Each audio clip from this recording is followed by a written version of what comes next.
Varnika Gupta, and this video today is the part of I Am the Future series, wherein we are speaking with various business leaders at Infosys. And today I have with me Shalini Chaudhary, AVP Delivery Head at Infosys. Welcome to the show, Shalini, and thank you so much for being a part of the series.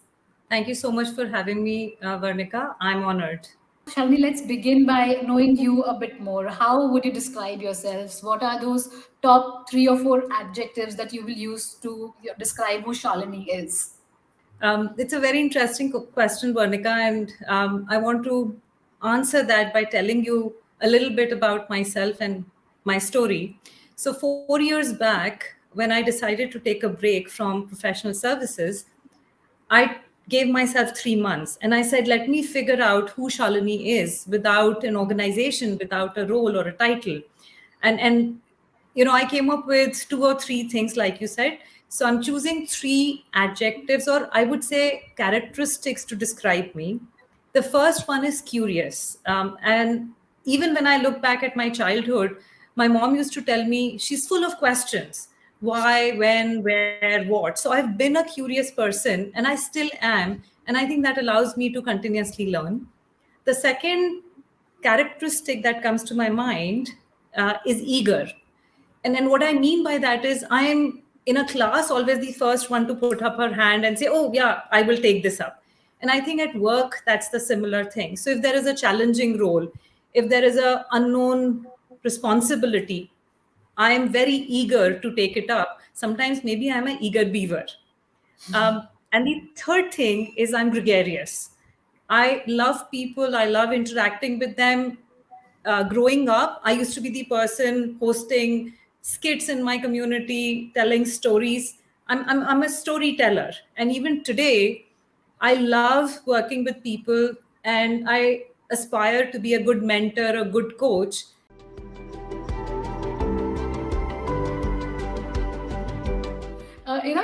You spoke about how you're this gregarious person. What is that one very specific thing you've learned about people, like a people skill you've developed while connecting with people? You're asking me one of my favorite questions because I love to talk about it. So I grew up in Bhopal, BHEL. BHEL stands for Bharat Heavy Electricals Limited. This is a factory that was established, and people from all across India came in to work there. So I grew up in what I call a mini India. Not only eating the meals that my mom prepared, if I was hungry, I could go next door to a Ayar auntie's place and she would feed me idlis. Or I could go to Chawla auntie's house to eat chana masala. Or Kidwai auntie, the sevai, she would feed us on Eid.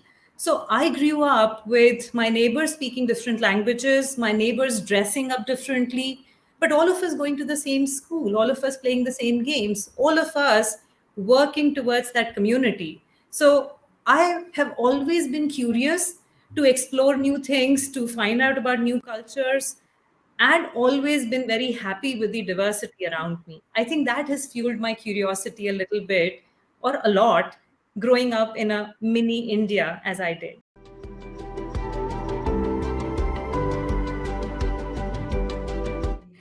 So how have these diverse experiences that you were just speaking about so passionately, how have these added to your understanding of diversity and inclusion as a concept? How have you seen yourself? How have you seen these definitions and evolve for you as a person, as a professional? I think this was a very solid foundation that got laid for me. What has happened with me through my professional career, I've been lucky enough to actually have worked out of three continents. So in past 20 years, I've worked out of three continents, lived in close to 10 different cities, and worked with people from 25 odd countries. So I believe that the foundation that got laid in that mini India for me only got enhanced and broader when I did all of these travels and moving around in different projects. So when I look at it, I feel that irrespective of, again, what language you speak, how you dress, what politics you believe in, what religion you follow, essentially all of us human beings strive for three things in life: we want to feel appreciated, irrespective of where we are. We all want to care for our family, care for people around us, care for our communities, our organization. And finally, we all want to strive for joy and happiness. So, in my mind, that is what diversity means for me. I know that we are all bound by these basic philosophies, these basic principles of life, and that enables me to be a very inclusive person. And I think it riches me and makes me better version of myself each day, every day.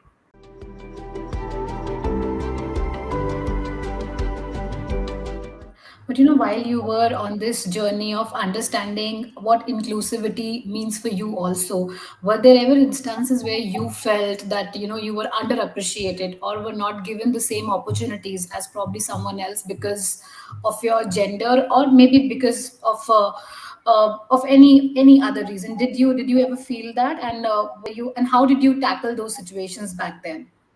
A very deep question, Varnika, and I want to share two things with you on this.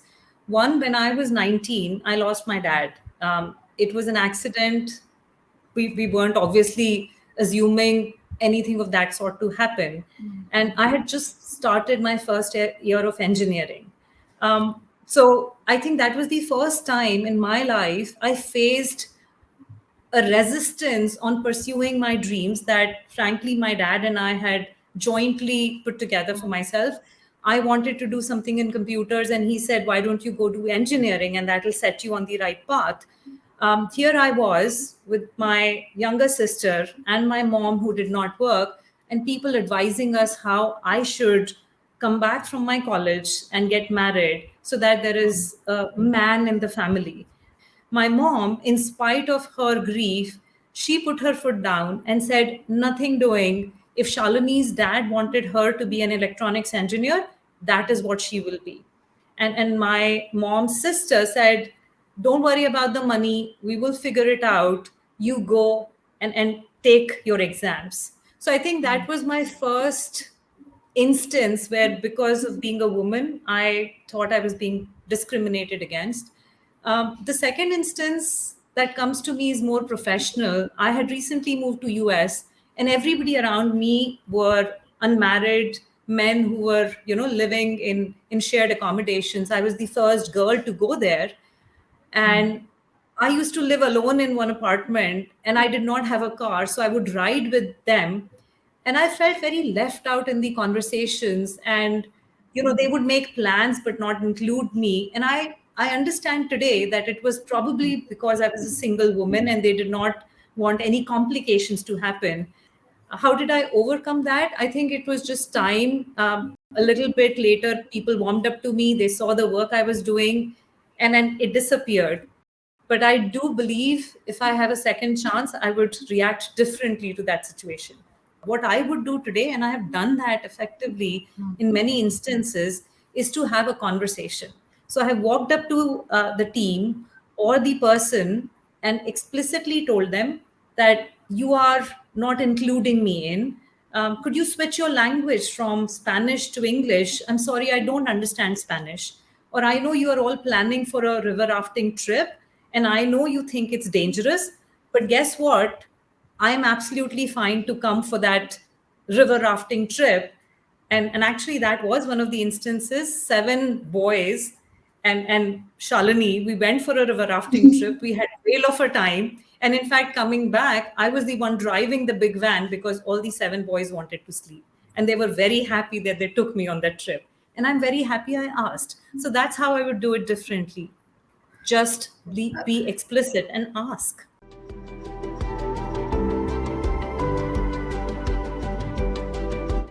There are a couple of things that I would like to point out, which are, in my mind, ongoing challenges. And you have to manage them and address them on an ongoing basis. The first one is what is called a brilliance bias. So I'm sure you've heard this story before, where in 1960s, there were a bunch of kids who were asked to draw a scientist, and only 1% kids drew a woman scientist. And today, if you look at those numbers, they are like at 27 or 28%. And I know you will say, well, this is progress. And I would say, yes, it is progress, but it's still not to the level where it should be. 50% of graduates from technology universities in US are women. There are so many more women who are scientists, who are CEOs, who are at executive positions, who are breaking the ceiling. But there is still a bias about this brilliance or ability of a woman to be brilliant. And the way I have worked around it is, and I say this to everybody, when you get that opportunity, take it. Because sometimes women judge ourselves too harshly. We think we have to be picture perfect before we take up a role, as opposed to some of our peers who would be like, oh, we'll learn on the job, we will figure it out. I'm 60% there.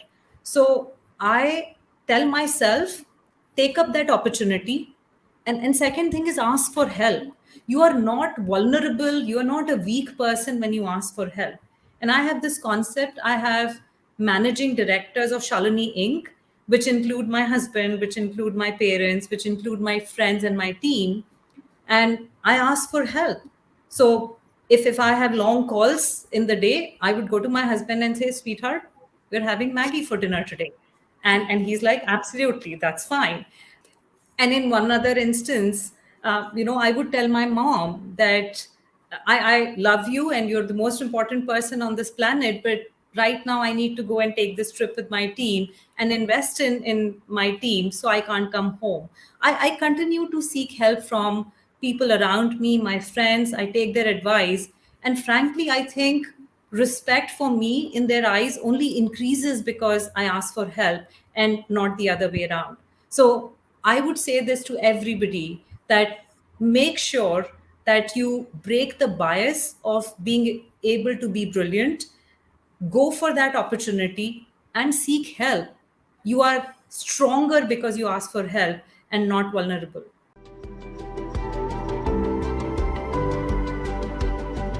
So how do you how someone who's not as empowered or aware as probably you are, how can they deal with such issues? And you being, in a leadership position now, how can people like you help in such scenarios?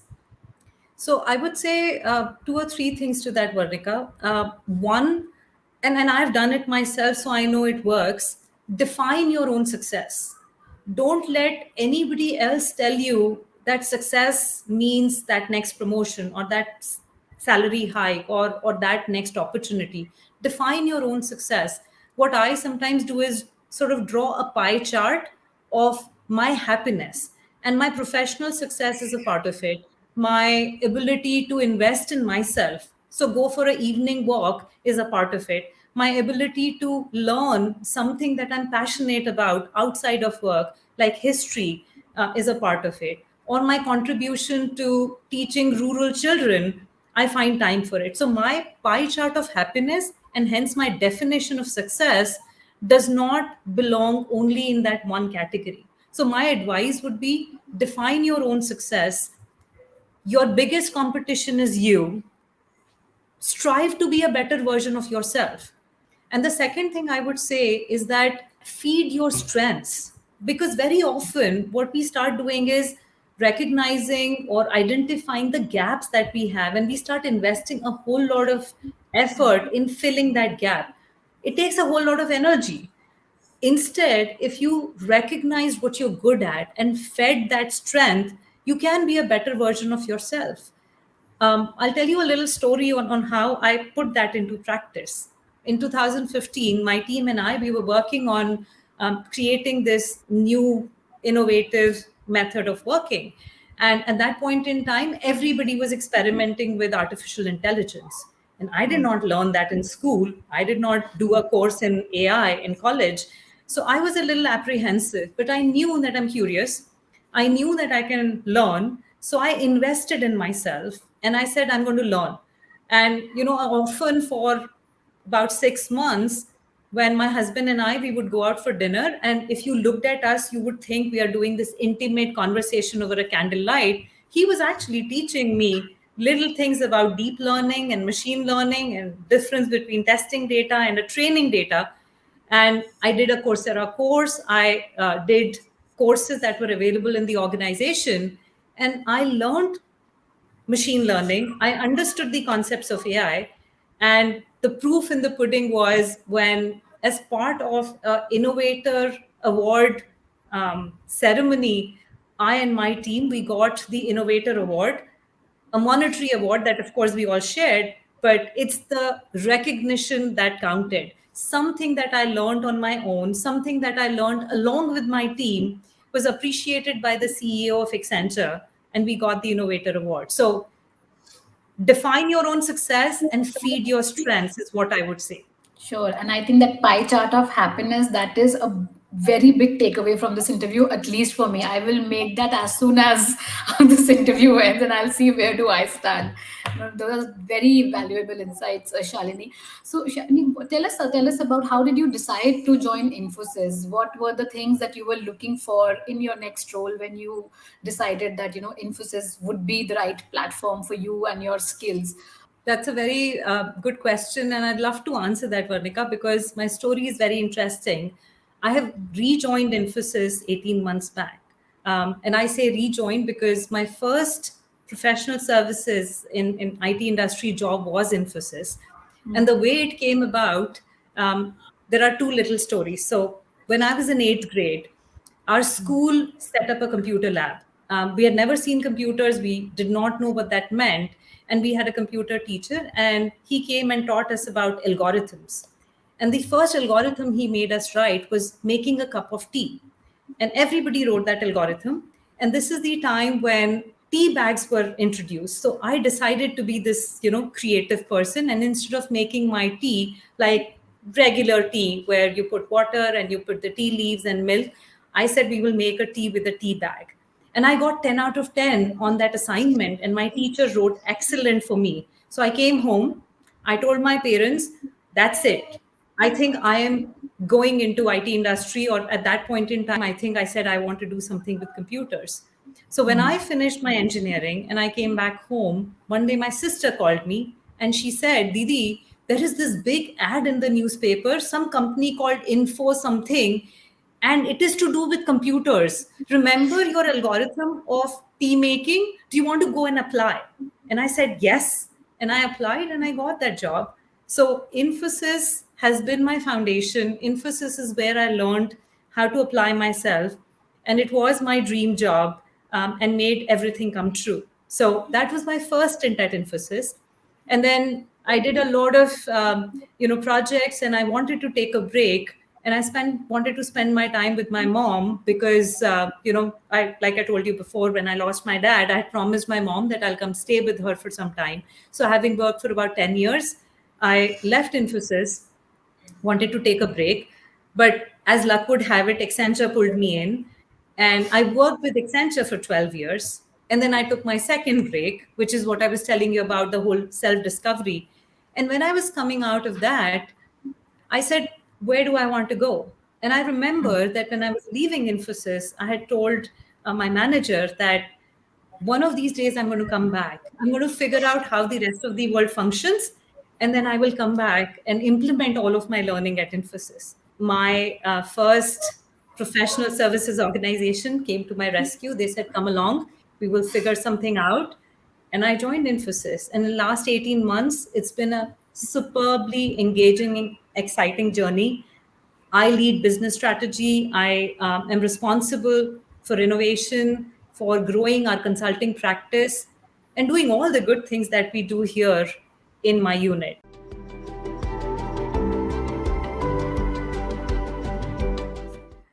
There were two other things that I really did, and I'm passionate about it. So, one is about investing in paying it forward. So, I am a huge proponent, as you probably guessed by now, for women in technology. And I'm associated with a charity, and I travel to rural India where I teach underserved children and conduct workshops for them on different areas of STEM and different areas of professional services. So, how to draw a mind map, how to effectively communicate, what is AI, what's cloud technologies. Uh, that coupled with a CTO role that I did, along with this whole charity in the 2-year break that I took, I think have made me both a more humble person, because when I see people who are struggling to get the opportunities that we take for granted, I think I am a more aware person and I want to continue doing that. So when I talk to my teams, when I want to bring somebody on board, in fact, when somebody wants to leave and pursue something else, I am a lot more understanding because of that.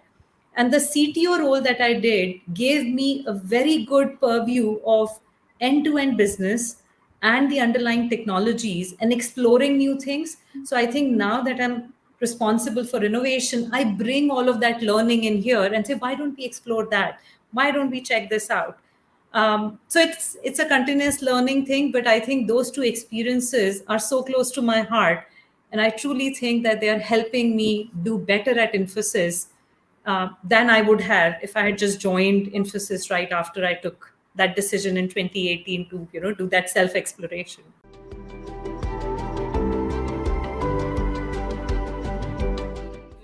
When the conversation comes to women in the workforce, that they need to see more icons, they need to see more women in leadership position for them to aspire for that kind of a role.